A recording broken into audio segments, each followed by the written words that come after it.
Fala pessoal, está no ar mais um episódio do podcast Contra o Outlaw, melhor podcast de direito digital, segundo a avó do Bino. Estamos aqui mais uma vez nós, professor Luiz Bino, professora Lu Fatim, o Anthony, que saiu da televisão, está aqui presencialmente hoje. Presencialmente, visita ilustre, e contando também hoje com a presença do professor Bernardo de Azevedo, grande especialista em temáticas disruptivas, que vai bater um papo aqui com a gente sobre direito digital, mas de tudo um pouco, porque a gente tem que aproveitar a presença dele quando ele está aqui, né, poxa? Não vamos ficar só presos a um assunto. Vamos conversar de tudo, conhecemos o direito digital, estamos aqui para conversar com vocês, nossos ouvintes. Hoje eu estou aqui pessoalmente e tem muito papo legal, muito assunto legal. Então prepara que esse episódio é mais do que especial. E aí, grande, vai falar sobre o que hoje com a gente aí? Antes de mais nada, prazer estar aqui com vocês. Esse lugar aqui é incrível, né? Então, vindo pela segunda vez aqui em Campo Grande. E sem dúvida, segunda de muitas, né? Ah, segunda já tem muitas oportunidades aí surgindo. E vai ser um prazer a gente poder falar de vários temas, né, vinculados a direito, inovação e tecnologia. Eu nem sei o que nós vamos falar, vamos deixar a conversa. Deixa rolar. Nos fluir aí e acontecer. Direito e inovação tem tudo a ver, né? Então, tem bastante coisa pra gente conversar. Cara, e tem tema beça, né? Tá rolando aí discussões sobre regulamentação da inteligência artificial, o PL 2630, que tá um pouco suspensa a discussão, mas não sai dos nossos corações, das nossas mentes, visual law, cripto, tanta coisa que a gente tem para falar, fica difícil escolher um para começar, né? Propriedade intelectual. O metaverso, falecido metaverso. Não. Falecido, tá comatoso, mas tá lá. Hibernando. Tá hibernando. E não deixe de seguir as nossas redes sociais, gente. @oluizbino, @lufatim, @antony.dv, @rafaelchaia.dv e o perfil do nosso convidado, @bernardo de Azevedo ADV, sem o ponto. Siga o perfil oficial do podcast, @contra_out_law no Instagram e segue já também o nosso perfil no YouTube, onde você consegue assistir o episódio inteiro em vídeo. Então, se você está aí ouvindo no Spotify, está ouvindo no Deezer, você pode ver nossos rostinhos lindos lá no YouTube em 4K, gente. Segue também o perfil aí do pessoal do Park Office Brasil, que nos apoia nessa empreitada com essa sala maravilhosa aqui no 7º andar do edifício Evolution. A gente está com uma vista sensacional de Campo Grande hoje. Segue também o perfil da Madeline Produtora no Instagram, que está sempre aqui, palpa toda a obra ajudando a gente com a gravação, edição e tudo mais. Esse aqui é um podcast que conta também com o apoio da ANAD Brasil, Associação Nacional dos Advogados de Direito Digital. Segue o perfil deles, gente. Várias comissões, vários profissionais de qualidade, sempre trazendo conteúdo para vocês sobre direito digital. @anad.brasil no Instagram. Vamos começar esse papo, é logo depois da vinheta, a gente já volta.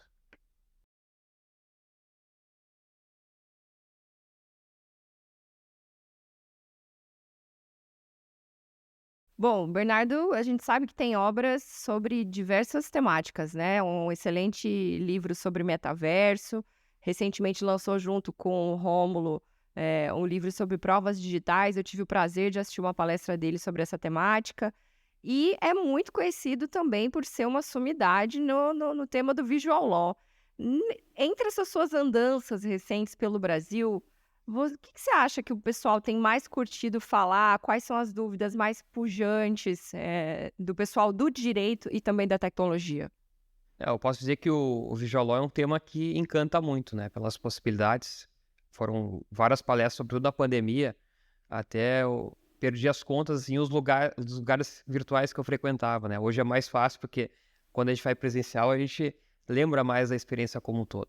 Mas eram muitas falas sobre visual law naquele momento inicial de 2020, que o tema estava muito ainda assim em ebulição. O começo foi ainda poucos profissionais estavam utilizando, mas em 2020, com o judiciário utilizando, deu um boom, alavancou o tema sobremaneira, e desde então a gente tem visto muitos profissionais utilizando. Então hoje muitas pessoas estão de fato aderindo a essa nova forma de comunicação jurídica, utilizando essas técnicas nos mais diversos documentos.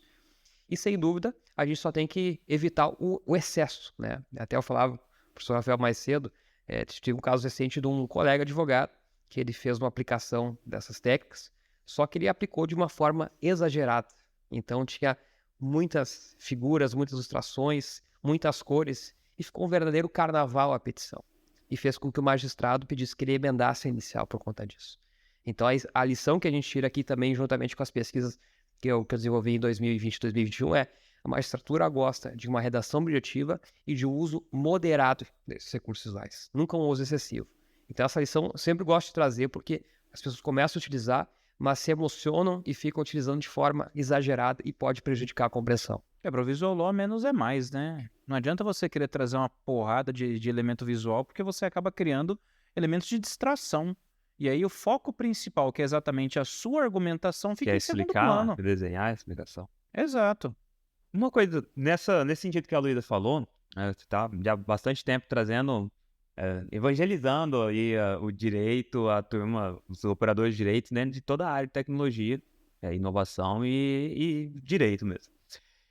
Você sente que hoje está mais natural a busca do advogado, do operador de direito como um todo, pela inovação, por ferramentas tecnológicas que vão auxiliar o trabalho deles, ou ainda está meio difícil, tem que empurrar mesmo para o pessoal? Você acha que já está cada vez mais natural isso? Muito nichado. Sim. Eu acho assim, a pandemia trouxe muitas coisas ruins, né, para nós, mas nesse ponto ela acelerou a adoção e a compreensão dos profissionais. Eu lembro de profissionais do começo da pandemia, ali por março e abril, que estavam completamente desesperados com o formato, porque não sabiam usar nada, basicamente. Nem os dons sabiam utilizar naquele período. E começaram a ter que aprender na marra tudo aquilo. E, naturalmente, essa pressão por se adaptar fez com que eles se naturalizassem, se familiarizassem com algumas ferramentas, o que diminuiu, vamos dizer assim, a curva de aprendizado desses profissionais. E hoje é muito mais fácil a gente trazer um tema como trouxemos ali recentemente na universidade, né? Então, inteligência artificial, falar de visual law, falar de comunicação, isso entra melhor para os profissionais, que não entrava talvez há 2, 3 anos atrás, um pouquinho antes da pandemia. Então, acho que a pandemia ela acelerou essa adoção de ferramentas, de técnicas e a inovação como toda, a compreensão em torno dela na área jurídica. Eu acompanhei em palestra do Bernardo, ele comentando a respeito do quantas law techs, quantos softwares nós temos hoje para auxiliar. E eu trago isso para uma experiência que eu tive. Recentemente, eu estive palestrando para adolescentes ali de 13 a 17, 18 anos. E eu fui fazer a palestra num tema específico. Inicialmente, falar de segurança de informação, toda essa questão de responsabilidade na internet e tudo mais. Mas ao desenvolver a conversa com eles e ver o quanto eles conheciam, eles conseguiam falar de cripto, de metaverso, inteligência artificial, chamava muito a atenção deles. E você pega e fala, de onde eles tiraram esse conhecimento? Ou seja, foram conhecimentos que eles buscaram, que eles foram atrás. E isso adolescentes. E eu acho que estamos para passar por um momento muito interessante, quero ouvir até a opinião do professor Chaya, que é experiente na docência, e do Bernardo, a respeito de, daqui a pouco, esse pessoal vai chegar nas universidades e daqui a pouco esse pessoal chegará no mercado de trabalho. Então, vocês conseguem visualizar essa troca, outro comportamento, outro pensamento? Porque o pessoal mais antigo tem uma restrição, mas daqui a pouco vamos ter um pessoal nascido nessa tecnologia. É interessante, né? Mas isso para mim reflete muito um livro que eu gosto pra caramba, que é o Tratado das Revoluções Científicas do Thomas Kuhn, que ele fala que sempre que você tem o estabelecimento de um paradigma científico, aquele paradigma se mantém. No caso, o que seria o paradigma? O profissional do direito tradicional que está acostumado a fazer o trabalho daquela forma que a gente já conhece, a petição no Word, só com texto, aquele trabalho mais artesanal. E quando você tem um elemento de disrupção que quebra esse paradigma e muda a normalidade, você sempre vai ter 2 grupos. Um grupo que adota um novo paradigma e o abraça, e o grupo que começa a oferecer resistência contra esse paradigma. E é basicamente o que a gente viu. A gente vê hoje um conflito de gerações.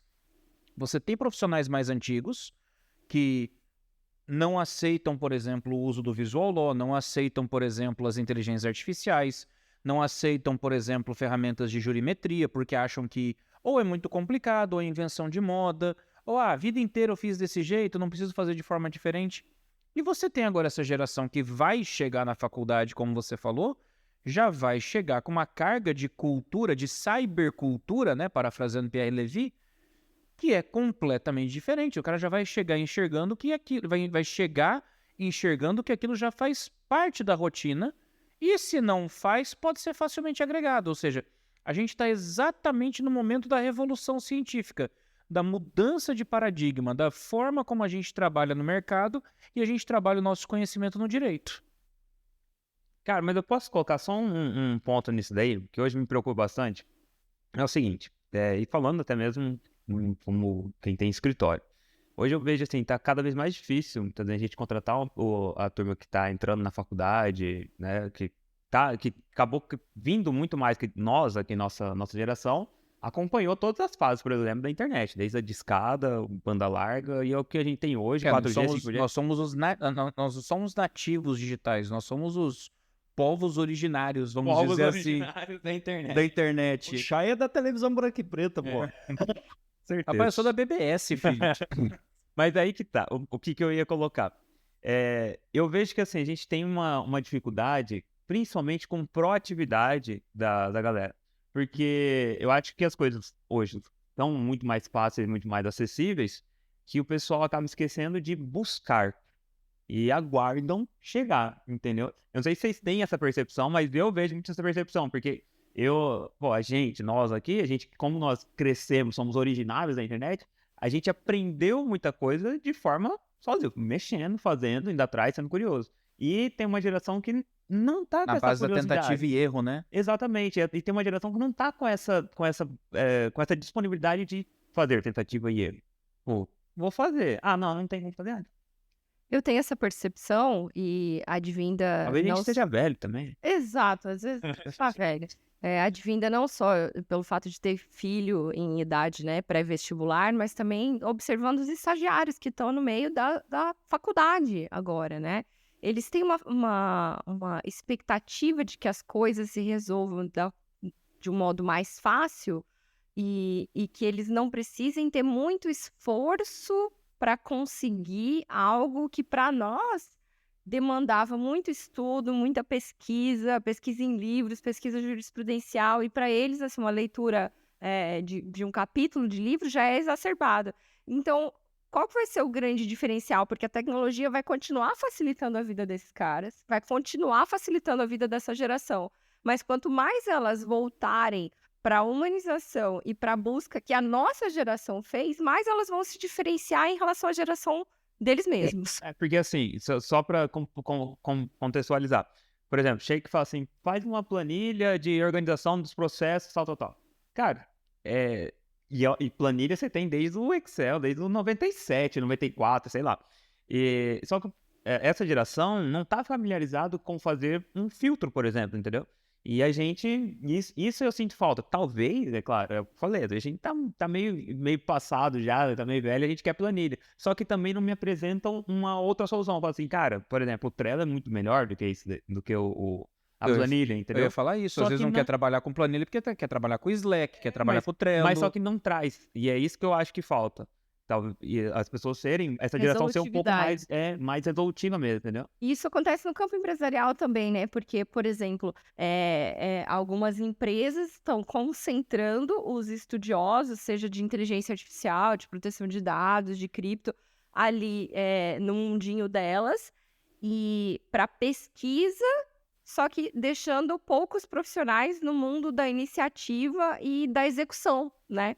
Então, muitas vezes, você tá com esse pessoal concentrado nas faculdades ou num punhado, assim, de empresas, e as outras empresas ficam a ver navios, né? A gente precisa de gente para executar todas essas novidades. E conectando essa discussão com ainda sobre a produtividade, mas eu vejo que a produtividade falta hoje muito na advocacia, que os profissionais se limitam a fazer o feijão com arroz, por assim dizer, do trabalho. O reativo, né?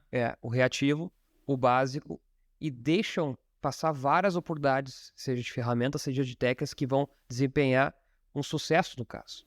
Então, por exemplo, no campo das provas digitais, tem toda a lógica da investigação defensiva. Então, hoje, muitos advogados estão fazendo uma investigação paralela justamente para produzir aquele material probatório, aquele arcabouço probatório, e depois juntar ou não no processo conforme a estratégia. Mas é feito ali todo um estudo preliminar do caso, coleta de materiais, registro de provas digitais, conforme o caso, para depois ter aquela substância e apresentando o processo. Então, isso é uma postura proativa da advocacia. Mas muitos profissionais estão ainda agindo de forma reativa, ou seja, esperam tudo cair no colo, esperam o cliente trazer tudo, se limitam a juntar ali um rol de testemunhas, o básico, e acabam pecando muitas vezes na prática por conta dessa falta de proatividade. Sabe onde é que a gente enxerga isso?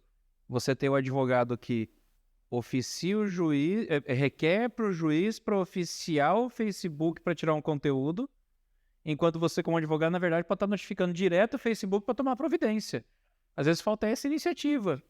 E até a gente chegar nessa proatividade, pode haver um escalonamento paulatino das seguintes etapas. Primeiro, o advogado tem que conhecer essas ferramentas. Muitos advogados não conhecem como eles podem produzir determinadas provas digitais, não conhecem a validade de determinadas provas que até hoje vinham sendo utilizadas, mas na verdade perderam totalmente sua eficácia. Tem gente que acredita que o print screen ainda Tem gente que acredita que print é suficiente. Totalmente ultrapassado. Né? Então, aí sai dessa etapa de conhecer as provas digitais, aí segundo, sai dessa etapa e vai para a etapa de utilizar provas digitais ou utilizar ferramentas que ele aprendeu que existem. E aí tem o terceiro passo, que ele passou a conhecer, ele passou a utilizar e agora ele quer fazer ele mesmo. Ele não quer mais contratar alguém ou uma ferramenta para fazer aquilo. Ele quer fazer por si para não precisar depender de um terceiro.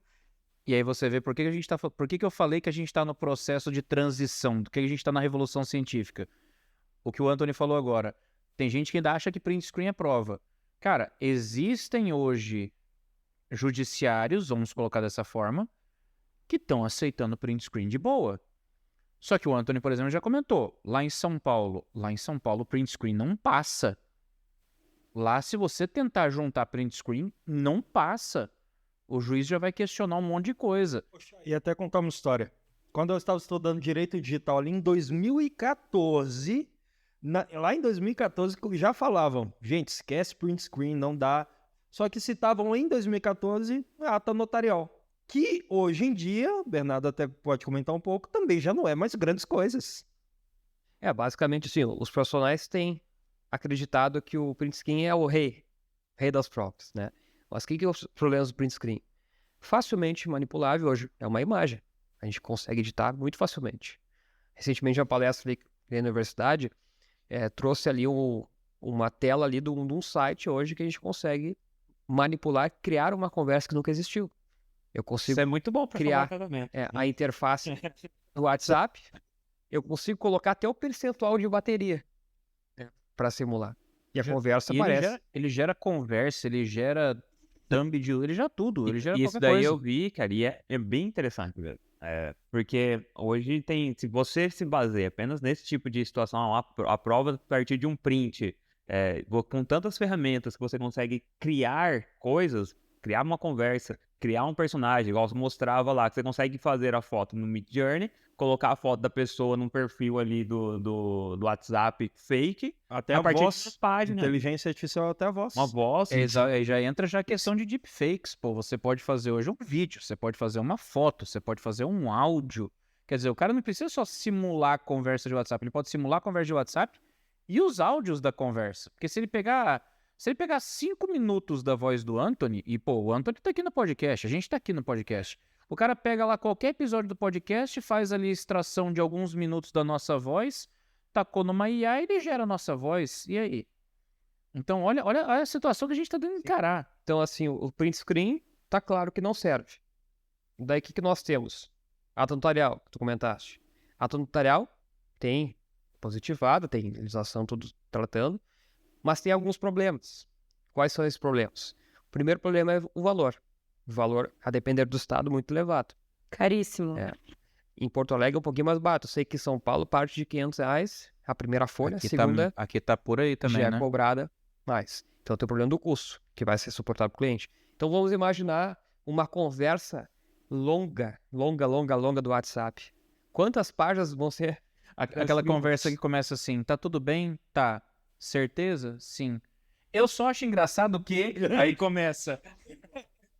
Quer dizer, tudo vai ser transcrito, vai ser várias e várias páginas.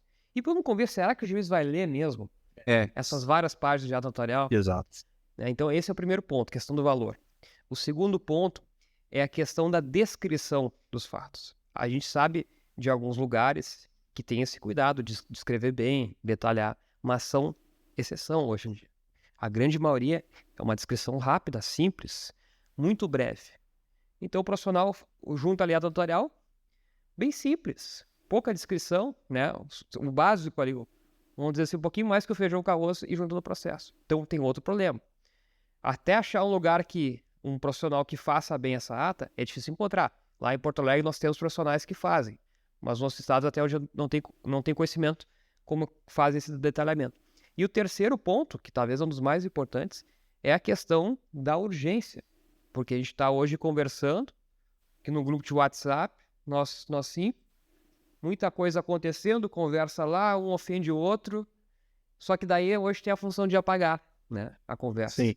Se eu espero para amanhã e não dei um print ali, não salvei de alguma forma, Mais ainda, eu já não consigo. vai ter função de editar agora também. Vai ser possível editar mensagem no WhatsApp agora. Ah, é? Aham. Isso que vai ter 15 minutos para editar mensagem, parece. Então, mas essa, que geralmente não demora para chegar nas atualizações. Se tiver a notícia, ele nunca consegue usar, né? Então, esses três problemas... Nunca falei isso. Esses três problemas fazem pensar, olha, ato notarial é uma solução? É, mas tem esses problemas, que o advogado e a advogada precisa compreender isso. Uma solução de 10 anos atrás. Ah, e sem contar que esse negócio da urgência, além desse fato de o cara poder pagar e tal, muitas vezes aconteceu um fato aqui, tá reiterado, por exemplo, ofensa e tal, tá tudo ali. Eu vou lá, levo a ato notarial, o celular e faço a ato notarial. Só que aí, até eu fazer, né, o advogado fazer a petição e tal, e distribuir, já aumentou mais ofensa e tal. Então, vou fazer o quê? Uma nova ata notarial.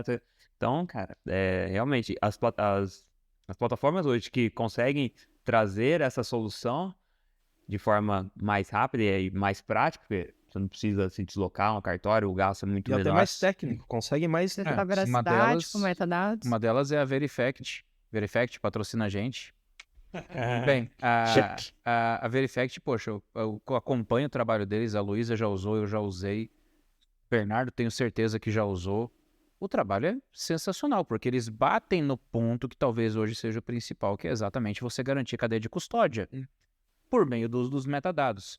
Eu estava acompanhando esses dias um caso que eu achei muito legal, cara. Uma aluna minha chegou para mim e falou assim, eu estava dando os crimes de licitação em sala de aula. E aí ela comentou, a gente foi fazer o acompanhamento ali de umas propostas de licitação e a gente achou estranho, porque tinha umas coisas que estavam batendo, estava tendo muita coincidência. E tem um crime de licitações que é você fazer atentar contra o caráter concorrencial da licitação, que é quando a galera faz o combinado entre si. Ó, você vende esse aqui, você vende esse aqui, você vende esse aqui, a gente faz um bem bolado aqui e dá certo. Quando a galera pegou os documentos para analisar, todos os documentos tinham sido emitidos do mesmo computador. Ou seja, os caras não fizeram nem o trabalho de usar computador diferente. E como é que descobriu isso? Pela análise dos metadados. Então, assim, se você não tiver uma ferramenta hoje que faz essa análise dos metadados, você não consegue ter aquela cadeia de custódia plenamente observada. E você, como profissional do direito, evita muita dor de cabeça se você consegue fazer isso como deve. E, Chay, agora para a pesquisa do livro, eu li centenas de decisões para entender qual que era o entendimento predominante hoje da magistratura sobre provas digitais. Eu identifiquei ali 3 requisitos hoje que eles exigem os magistrados. O primeiro é a questão da prova ser lícita, então, obtida por meio lícito. O segundo requisito, não sofrer adulteração, manipulação e edição. E o terceiro, seguir as diretrizes da cadeia de custódia e as normas internacionais forenses. Que tem a ISO, que eu não recordo lá o nome, o númerozinho da ISO, mas que é uma ISO hoje que traz ali as diretrizes, né, de coleta e procedimento dos materiais e provas digitais. Então hoje é essencial ter esse conhecimento e fazer essa coleta segura do material. Então a gente viu ali, o print tem problema, a tutorial serve, mas com aquelas limitações. Então entram ferramentas como a Verifact, que fazem essa coleta do material no ambiente isolado, no qual a gente consegue depois, inclusive, ao final, extrair um relatório técnico, um PDF na prática, que vai ser juntado no processo, junto com as mídias que nós conseguimos salvar ao longo do manuseio, e ainda os metadados, que eu posso juntar ou não. Posso deixar essa carta na manga e juntar depois, ou já junto, né? Para alimentar desde já o processo com esses dados. Que os metadados são os dados invisíveis, não aparentes, os bastidores, por assim dizer, mas que fazem muito sentido para a análise de um perito. O perito vai gostar muito de saber esses metadados. Inclusive, falando de provas, eu vou citar aqui uma tecnologia que o Bernardo eu sei que utiliza bastante, e olha o nível que chegou, pessoal. Para quem não conhece, para quem vai ver como algo novo, nós temos agora vídeos em 3D para reproduzir cenas. Isso aí conseguiu ser um demonstrativo de provas para o judiciário incrível. Bernardo, até comente um pouco a respeito, porque isso sim é algo prático no judiciário que traz uma diferença incrível. E até para complementar ainda, comentar como você fez todo esse estudo sobre provas digitais e as decisões, como que os juízes, né, os magistrados estão recebendo isso? Vocês estão entendendo essa questão de metadados ou ainda eles não estão entendendo muito bem? Como que tá? Primeira pergunta aqui, depois eu já emendo da animação, né? Mas os juízes, alguns estão atentos. Por exemplo, o Alexandre Moraes da Rosa, já comentamos aqui. Grande Alexandre Moraes da Rosa. É um juiz que está muito atento para isso. Inclusive, teve um recente despacho dele, um caso lá de Santa Catarina, que ele pediu que a advogada do caso juntasse os metadados e o código-fonte do e-mail. Porque ele entendeu que, naquele caso, a advogada ou não tinha enviado, ou enviou e foi uma falha da assessoria dele que não viu esse e-mail. Na verdade, a advogada queria adiar uma citação oral e ela disse que tinha enviado esse e-mail para adiar. Só que o juiz não encontrou esse e-mail na sua caixa de entrada. Então, nesse caso, ele pediu que ela juntasse os metadados e o código-fonte do e-mail. Veja, então, olha o cuidado técnico que ele está tendo. O outro profissional, outro juiz, poderia simplesmente dizer, olha, não vi nada, desconsidera o pedido. Mas ele ainda deu essa oportunidade de ela juntar os metadados para comprovar que, de fato, esse material tinha sido enviado, né? Então, alguns juízes estão atentos a isso. E sobre a questão da animação 3D, é uma técnica hoje que talvez é uma das mais, assim, convincentes que a gente consegue verificar no âmbito da produção de prova, mas também das narrativas do processo. Porque a gente consegue combinar as provas com ela. É importante sempre trazer que a animação ela é uma narrativa visual unilateral, que ela traz ali uma versão. Só que por isso que é importante ter o cuidado de combinar ela com as provas e os laudos do processo, para que essa narrativa visual ela tenha substância. Então nós estamos fazendo isso, né, na empresa. Nós fizemos uma fusão recentemente da Viu 3D Studio com a Estúdio Melier. Nós fundamos agora a Lolta, que é uma empresa de tecnologia da informação jurídica, e a gente tem feito esses trabalhos já, são vários meses, quase 2 anos, de animação 3D. Então, o que é isso? A gente consegue ilustrar argumentos, fatos complexos, por meio de uma animação, que envolve a modelagem 3D. Então, são profissionais que fazem essa modelagem, animam cada um das partes, né? Por exemplo, a gente acha às vezes que é um trabalho rápido, mas é um trabalho bem artesanal. Cria-se o personagem, cria-se o ambiente, depois cria-se os movimentos para chegar naquele resultado final que às vezes, né, dá 8 segundos, 10 segundos, mas que são segundos que vão fazer a diferença. Esse é o ponto. Às vezes são 8 segundos que permitem que a pessoa visualize aquilo que, se você fosse falar, a pessoa ainda teria que tentar parar para visualizar na cabeça dela. E às vezes até poderia formar uma imagem errada, né? Exato. Essa formação da imagem na cabeça dela pode ser prejudicial para a narrativa que a gente está tentando construir, né? E a imagem não, ela já é um adendo para uma narrativa que você está tentando passar para o julgador, né? Ou mesmo para a parte contrária daquilo que exatamente aconteceu. Confiar na imaginação, cada um imagina da forma que o cérebro elaborar ali. De acordo com suas próprias experiências, suas crenças. Só que agora eu quero aproveitar que a gente está falando de imaginação, imagem, etc. E eu quero falar do metaverso. Eu também tava louco para falar do metaverso. E aí? Tá deitado em berço esplêndido, Hibernou. tá hibernando, vai voltar. Era o grande tema de 2022. A gente conversava bastante, a gente tocou por uma época um grupo de pesquisa, o Metalol. Estudamos bastante. A gente estudou bastante, vocês faziam parte 2 do grupo, episódios, se inclusive. não me engano, aqui, né? Sobre esse tema. Sim, fizemos. Inteiros, né? E aí a gente começou a perceber que tinha alguma coisa ali, algum obstáculo, alguma barreira que estava segurando. E meio que o troço adormeceu. E aí, o que aconteceu? Foi o estupro no metaverso.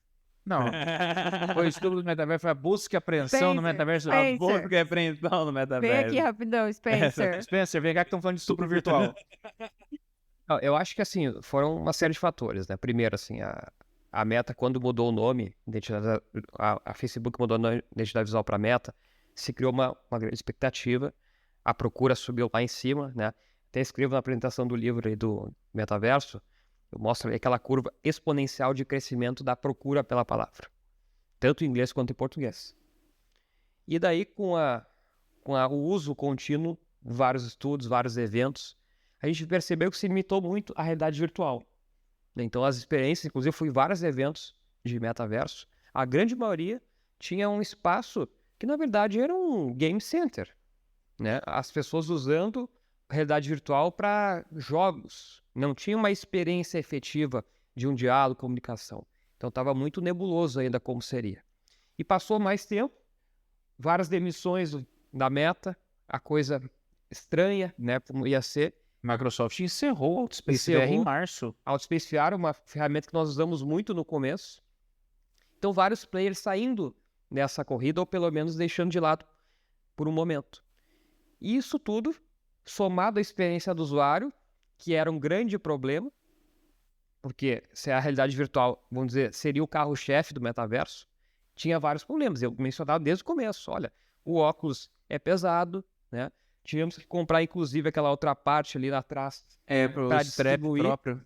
distribuir melhor o peso na cabeça. Questão do preço também. Eu e o Rafael compramos, inclusive, lentes de grau para botar dentro do óculos, né? Para ter uma experiência melhor e não ter que entrar com o óculos dentro do óculos, né? Porque ele vem com espaçador para você poder usar com óculos, mas, cara, não é O confortável. tamanho desse óculos. Não é Então, confortável. tudo isso. Experiência do usuário estava falha, as próprias experiências dos ambientes virtuais, muitos problemas. Você concorda que a gente nunca chegou a efetivamente ter um metaverso, mas o que a gente teve no máximo foram experiências de metaverso? Experiências O embrião, né, do metaverso. isoladas e não conectadas, né? Então, o que era o metaverso? Era uma grande sacola de hardware, softwares, experiências não relacionadas e não havia um tecido conjuntivo para ligar todos os componentes. Perfeito. Era isso. Eu entrava na Outspace, não conseguia ir para Space, o meu mesmo avatar. Não conseguia ir para outra. A interoperabilidade foi um problema. Exato. Grande problema. Uma grande palavra que não se confirmou, né? Nessa ideia E inicial. isso aí até me lembra, assim, um momento da própria internet. A internet ali nos anos 70, 80, ela era vinculada apenas às universidades lá nos Estados Unidos. Só as universidades tinham conexão e a internet chegou no Brasil também somente no acadêmico. Depois que veio aquela conexão de escada, etc e tal. Então o metaverso, eu vejo muito com esse momento que ele das universidades à internet, ou seja, não tinha um metaverso de todos. Era todos, cada um em uma parte, a sacola, como muito bem diz, e você não conseguia transportar nem os seus dados, os seus bens, você ficava preso no que você estava. Eu acho essa comparação muito, muito boa, cara. Ela se assemelha ao que era a BBS, o Bulletin Board System. Você tinha 512 servidores diferentes de BBS e nenhum se comunicava. Então, você queria, de repente, foto, você tinha que ir num determinado servidor. Você queria bater papo, você tinha que ir num outro servidor. Você queria transmitir informação, era num outro servidor. Não tinha interoperabilidade entre eles. E, basicamente, é o que aconteceu com essas experiências de metaverso que a gente teve. O Spatial não se comunicava com o Horizons do Meta, que não se comunicava com o Outspace VR da Microsoft, que não se comunicava com o Decentraland.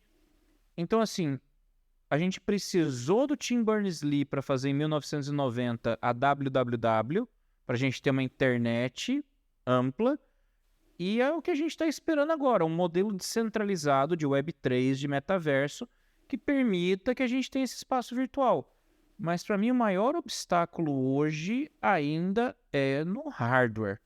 É a questão Porque do não acesso dá ao para você usuário. andar na rua com aquele óculos. Sim, E outra coisa, aquele lá eu comentei isso no outro episódio.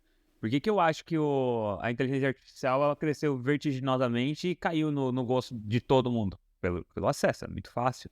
Experiência de usuário. É, a experiência do usuário. E o óculos não, o óculos é muito caro, é difícil, você tem que ter componentes. Pô, eu uso o óculos, vou ter que comprar uma lente e tal. Então, o investimento é alto. E muito bem falado que você trouxe o exemplo de que todo evento que você ia que tinha uma amostra do metaverso, era uma amostra de games, muito voltada para jogos. E se o cara que ele tá vendo o metaverso sendo oferecido como uma oportunidade dele trabalhar com aquilo, ele quer entrar e ter jogo, entendeu? Ele não quer. Agora, um ponto importante, assim, tudo isso que a gente tá falando, não significa que o metaverso não vai acontecer no futuro. Com certeza. Exatamente. Assim Eu acho- como foi a internet. Quem via nas universidades não imaginava que ia chegar onde estamos hoje no Web O 3.0. momento ainda não é propício, né? E agora, sobretudo, quando a inteligência artificial tomando conta dos noticiários. Agora, o que eu vislumbro? Com esse incremento da inteligência artificial, talvez isso pavimente um terreno para a construção do metaverso. E o metaverso, claro, a gente está falando aqui em hardware, talvez a solução seja um óculos tão leve quanto que a gente está usando aqui, que a gente consiga ver camadas virtuais sobrepostas à nossa realidade física. Seria o melhor dos mundos. Eu acho que eu concordo com você. Eu acho que a galera meio que pulou etapa. Eu acho que a gente deveria ter amadurecido muito mais a realidade aumentada para depois a gente partir para a realidade virtual, para daí partir para o metaverso de fato. A galera foi direto pro metaverso. Vai falando esses dias mandou um vídeo de um espaço virtual de realidade aumentada. Eu acho que eu vi que o pessoal falando que é um espaço de trabalho, se eu não me Eu não engano. lembro agora qual que é a empresa, mas basicamente é um espaço em realidade aumentada. Por meio de um óculos, a gente vai ver assim pop-ups da área de trabalho. Então vamos imaginar, a pessoa trabalha com duas telas no computador. É um notebook que é teclado e óculos. Você coloca o óculos, abre 6 telas assim na sua frente e você trabalha aqui. Ele faz um espaço de trabalho virtual. É a realidade aumentada. A gente tem que amadurecer a realidade aumentada para depois partir para virtual, para depois pensar no metaverso. Mas deixa eu contar Iron uma... Man Jarvis, assim. É, Dá pra deixa eu fazer. contar uma coisa pra vocês. Na hora que eu vi a notícia do Meta, eu falei, porra, agora esses caras, que o Facebook trocar algo consolidado e poderoso, a gente percebeu que o Facebook queria dominar o mercado, saiu comprando Instagram, WhatsApp, etc, etc. A gente falou, o Facebook quer dominar. Agora, Então, na hora que ele faz a troca pro Meta, eu acho que muitos de nós pensamos no seguinte, o Facebook vai criar o www pro Meta. agora foi. O Facebook vai fazer algo extraordinário. E acabou não fazendo. No primeiro episódio de metaverso que a gente discutiu e que foi lá no começo do podcast, eu avisei, eu falei, ouve lá, que o Facebook estava entrando numa guerra que ele ia perder. Por uma razão enorme. muito simples. Quando você estuda 7 camadas do metaverso, uma das camadas fala exatamente sobre descentralização. Como é que você quer construir um ambiente descentralizado, centralizando tudo nas mãos de uma empresa? É paradoxal, gente, não tem como.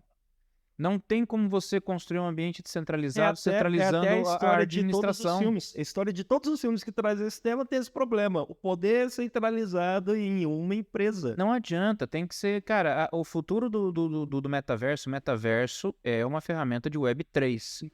Tem que trabalhar com servidores descentralizados, que é o que o pessoal do Bored Ape está tentando fazer. Mas tem sido anos curiosos, né? Então, 2020 nós tivemos a pandemia, que tomou conta de tudo. 2021 eu posso colocar, talvez, que o Visual foi o tema mais comentado de todos que eu vi nessa área de A direito. mudança do ambiente de trabalho também. Exatamente. 2022, metaverso. Nossa, como falamos de metaverso em 2022? Bastante. Muitos E todos eventos. perguntavam, todos perguntavam. Todo E lugar naquele que você ia. momento, tudo indicava que aquilo ia decolar, porque era muita gente, muitas empresas, muitos players participando desse jogo. E agora, a IA. Né? Quer dizer, cada ano tem um tema-chave. Ó, a gente no final do ano comentou que IA seria o tema de 2023. Exato. Mas a gente, todo mundo comentou aqui naquele nosso episódio de perspectivas para 2023. Só que eu duvido que algum de nós imaginasse que ia ser uma invasão tão massiva. Aí, deixa eu até acrescentar mais uma São coisa que milhares de aconteceu ali na ferramentas de IA. pandemia. A explosão de cripto e games play to earn. Todo mundo falou, tô em casa, agora eu vou começar a ganhar O com hype cripto, dos NFTs. NFTs, games play to earn. pô. Isso aí veio muito forte também por conta da pandemia. As coleções. Você chegou a ver alguma coleção assim que você bateu o olho e falou assim, pô, isso aqui pode ser legal e tal, ou você passou Não, longe disso? na época eu vi várias coleções, só que Corri de no primeiro todas. momento a gente não entendia muito, né? Por que Vi que as várias, pessoas corri de todas. compravam aquilo, qual que era a real entrega. E até eu tinha antecipado naquela época que iam ter muitos problemas, vamos dizer assim, além do direito ao arrependimento, mas de problemas de não entrega das promessas físicas atreladas às tipo, coleções. Agora né? um ponto aqui sobre NFTs. Por que o Instagram tirou, será, NFT do... Tinha uma... Lembra que tinha uma aba, um campo NFT?